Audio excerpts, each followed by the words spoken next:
ته د شپې په توره تیاره کې دا مه وایه چې ځان له یوازې موبایل د اسټیانې خو به ته ډیلیټ کړه دا موبایل راواله په سټه کې ټک ټک ووه او زرې زرې یې کا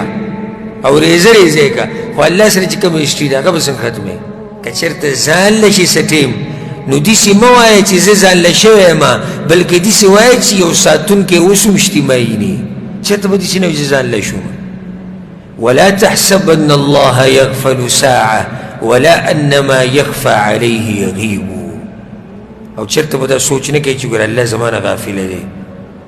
او یا زه چې څه کوم دا به الله ته نه معلوم نه والعیاذ بالله څه چې ته کې دا ټول ښکاره دي ټول الله ته ښکاره دي تقوا دې ته وایي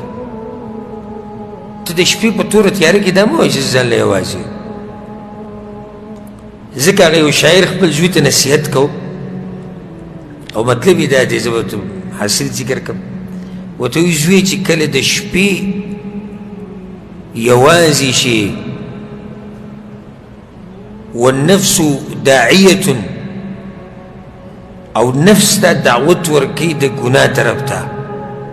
یوازې شوې او ستا نفس ته وایي چې دا ګناه وکړه څه ګناه درته ښیي او دا درته وایي چې اسم شپه ده نو ته ورته دا ووایه ان الذي خلق الظلام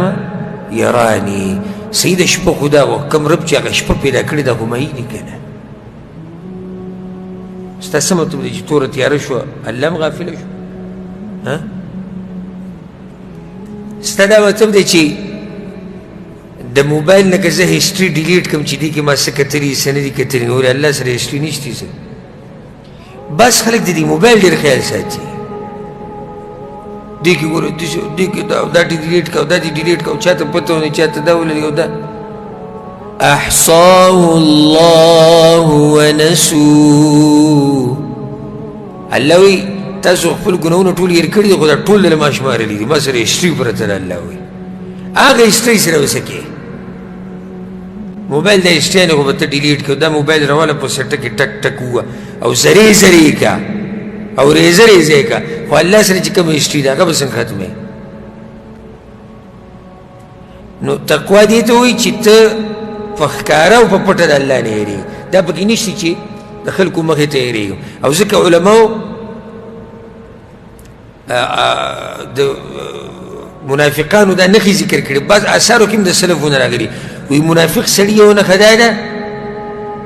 چې د خلکو په مخ کې په ده کې دینداري ډېره او عباداتو کې ډېر ګرم وي خو چې څوک نه وي بیا یې څوک نه وي لکه یو نیم سړی که لیدلی که نه که اوس ملګرو سره شپه وکړه شپې د ملګرو سره نو دی به داسې په 3 بجې پاسي او اودس به وکړي او تهجد او جړاګانې او دعاګانې او دی د دې نه علاوه کلونه یې په خپل کور کې او په خپل ځای کې تېر کړي دله د اوسه پورې تهجد نه دي کړي خو دلته دا یې چې ملګري ناست دي پلانی صاحب ناست دی شیخ صاحب دی مفتی صاحب دی والد صاحب دی دا د هغه سړي کارونه دي چې هغه کې تقوا نه وي چا کې چې تقوا یې که نه دی هر ټایم د الله نه هېرېږي هغه شپنکې مشهوره قصې ده او په صحیح سند ثابته ده عبدالله بن عمر ناسو رضی الله عنهما او شپنکې تېر شو ګډې بيزې ورسره اواز یې ورته وکړو وی راشه یو کار مې دی سره هغه پسې ورغی وی څه چل دی وی یو به ته موږ له رانه کړي هغه وی نه دا د مالک دي وی راکه یو تې راکه موږ به حلاله کړو موږ به یې وخورو او تاله به ته هم درکړو هغه ته یې زما روژه ده نو یې خو ډېره ښه شو روژه به ماته کړي روژه به ماته کړي تاله به ته هم غوښه درکړو وی نه ورته وی عبدالله بن عمر ورته نو وی څه کېږي دا خو لوی کنډک دی لوی کنډک دی ستا مالک د دې نه څه خبري چې دې کې یو نشتي هغه ورته وی فأین الله مالک خو نه خبري و الله کوم ځای کې دی الله خو خبري که نه دا عبدالله بن عمر په هغه باندې امتحان کو عبدالله بن عمر دې سړی و چې ده نه یې راغسته عبدالله بن عمر په جړا شو او 3 4 پیری به دا خبر وکړو شپنکې وی چې فأین الله او بیا ورته ووایي په دې ګرمو هواګانو ته وګوره او دې صحرا کې ګوره سمه ګرمي سمه سړی سوځي وایي دې تپ ته وګوره او دې ګرمۍ ته وګوره تا روجې نیولې ده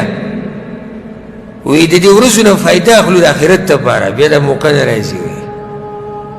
داسې تقوادار انسان